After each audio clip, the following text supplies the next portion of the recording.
नमस्कार दोस्तों, आज हम एक ऐसे सफर पर निकल रहे हैं जो हमें अपने ही अंदर ले जाएगा, हमारे मस्तिष्क की गहराइयों में। यह सफर है ब्रेन रूल्स का, जहां हम समझेंगे कि हमारा दिमाग कैसे काम करता है और कैसे हम अपनी पूरी क्षमता को उजागर कर सकते हैं। हमारा मस्तिष्क दोस्तों एक अद्भुत रचना है। लाखों वर्षों के विकास ने इसे इस काबिल बनाया है कि यह दुनिया की जटिलताओं को समझ सके, नई चीजें सीख सके और अविश्वसनीय काम कर सके। लेकिन क्या आप जानते हैं कि हमारा आधुनिक जीवन, स्कूल, ऑफिस और समाज हमारे मस्तिष्क के अनुकूल नहीं है? इसलिए ब्रेन रूल्स में हम 12 सरल लेकिन महत्वपूर्ण नियमों को जानेंगे जो हमारे मस्तिष्क के अनुरूप हैं। इन नियमों को अपनाकर हम सीख सकते हैं, अधिक तेजी से काम कर सकते हैं, अधिक कुशलता से और जी सकते हैं अधिक खुशी से। तो आइए शुरू करते हैं यह ज्ञानवर्धक सफर। दोस्तों, पहला नियम है व्यायाम। जी हां, आपने सही सुना। जिस तरह हमारे शरीर को स्वस्थ रहने के लिए व्यायाम की जरूरत होती है, उसी तरह हमारे मस्तिष्क को भी नियमित रूप से चलना, दौड़ना या कोई भी हल्का व्यायाम हमारे मस्तिष्क में रक्त प्रवाह को बढ़ाता है, जिससे उसकी कार्यक्षमता में सुधार होता है। व्यायाम से मस्तिष्क में नए न्यूरॉन्स का निर्माण होता है, यानी नई मस्तिष्क कोशिकाओं का जन्म। इससे सीखने की क्षमता, याददाश्त और ध्यान केंद्रित करने की क्षमता में वृद्धि होती है। तो याद रखें, स्वस्थ शरीर में ही स्वस्थ मस्तिष्क का निवास होता है। दूसरा नियम है उत्तरजीविता। लेकिन यहां हम जंगल की बात नहीं कर रहे हैं। यह नियम कहता है कि हमारा मस्तिष्क प्लास्टिक की तरह होता है, यानी यह लगातार बदल सकता है। यह सुनकर आपको हैरानी हो सकती है, लेकिन यह सच है। हमारा मस्तिष्क जीवन भर नई चीजें सीखने और नई आदतें अपनाने की क्षमता रखता है। इसका मतलब है कि हम अपनी कमजोरियों को दूर कर सकते हैं, अपनी क्षमताओं को निखार सकते हैं और खुद को बेहतर बना सकते हैं। अब आते हैं तीसरे नियम पर, जो है नींद। हम सभी जानते हैं कि नींद हमारे शरीर के लिए कितनी जरूरी है, लेकिन क्या आप जानते हैं कि यह हमारे मस्तिष्क के लिए और भी ज्यादा महत्वपूर्ण है? पर्याप्त और गुणवत्तापूर्ण नींद हमारे मस्तिष्क को आराम देती है, जिससे वह अगले दिन के लिए तैयार हो सके। नींद के दौरान हमारा मस्तिष्क दिन भर की जानकारी को संसाधित करता है, यादों को मजबूत करता है और नए कनेक्शन बनाता है। इसलिए अच्छी नींद लेना समय की बर्बादी नहीं, बल्कि एक स्मार्ट निवेश है। चौथा नियम है तनाव, जो आज के समय की एक बड़ी समस्या बन गया है। तनाव हमारे मस्तिष्क का सबसे बड़ा दुश्मन है, जो उसकी कार्यक्षमता को बुरी तरह प्रभावित करता है।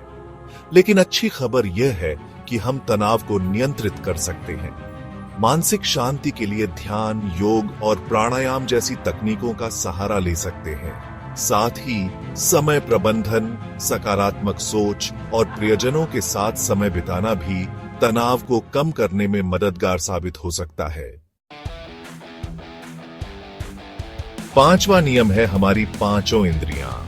हमारा मस्तिष्क बाहरी दुनिया से जानकारी इन्हीं 5 इंद्रियों, देखने, सुनने, सूंघने, चखने और छूने के माध्यम से प्राप्त करता है। शिक्षा और प्रस्तुति में अगर हम इन इंद्रियों को शामिल करें, तो सीखने का अनुभव अधिक रोचक और यादगार बन जाता है। उदाहरण के लिए चित्रों, वीडियो, संगीत और व्यावहारिक गतिविधियों का उपयोग करके हम बच्चों को अधिक प्रभावी ढंग से सिखा सकते हैं। छठा नियम है स्मृति, जो हमारे अतीत का खजाना संजोए रखता है। लेकिन कई बार हमें यह खजाना ढूंढने में परेशानी होती है ना? इसका कारण यह है कि हम अपनी स्मृति को मजबूत बनाने के तरीके नहीं अपनाते। किसी भी चीज को याद रखने के लिए बार बार दोहराना, उसे व्यवहार से जोड़ना और कहानियों के माध्यम से याद करना, ये कुछ ऐसे तरीके हैं जिनसे हम अपनी याददाश्त को बेहतर बना सकते हैं। सातवां नियम है नीलापन और ध्यान। आज के समय में हमारा ध्यान भटकाने के लिए हजारों चीजें मौजूद हैं, मोबाइल, टीवी, सोशल मीडिया। लेकिन ध्यान भंग होना हमारे मस्तिष्क के लिए हानिकारक है। ध्यान केंद्रित करने के लिए हमें अपने कार्यों को छोटे छोटे हिस्सों में बांटना चाहिए और एक समय पर एक ही काम पर ध्यान देना चाहिए। बीच बीच में छोटे छोटे ब्रेक लेना भी ध्यान को बनाए रखने में मददगार साबित होता है। 8वां नियम है संघर्ष और संबंध। मनुष्य एक सामाजिक प्राणी है और दूसरों के साथ संबंध बनाना हमारे स्वाभाविक गुणों में से एक है। परिवार, दोस्तों और सहकर्मियों के साथ मजबूत और सकारात्मक संबंध हमारे मानसिक स्वास्थ्य के लिए बेहद जरूरी है। एक दूसरे का साथ, समर्थन और प्यार हमें मुश्किल समय में ताकत देता है और जीवन को अधिक सुंदर बनाता है। 9वां नियम है भावनाएं। भावनाएं हमारे जीवन का अभिन्न अंग है और इन्हें नकारना या दबाना हमें नुकसान पहुंचा सकता है। शिक्षा, प्रबंधन और रिश्तों में सकारात्मक भावनाओं, खुशी, प्रेम, कृतज्ञता को प्रोत्साहित करना चाहिए। सकारात्मक माहौल बनाने से हमारा मस्तिष्क बेहतर तरीके से काम करता है और हम अधिक रचनात्मक और उत्पादक बनते हैं। 10वां नियम है अलग अलग दिमाग। जिस तरह हर व्यक्ति अलग होता है, उसी तरह उसका मस्तिष्क भी अलग होता है। कोई तेज सीखता है तो कोई धीरे। किसी की याददाश्त तेज होती है तो किसी की कल्पना शक्ति। शिक्षा और नेतृत्व की रणनीति में इस विविधता का सम्मान होना चाहिए।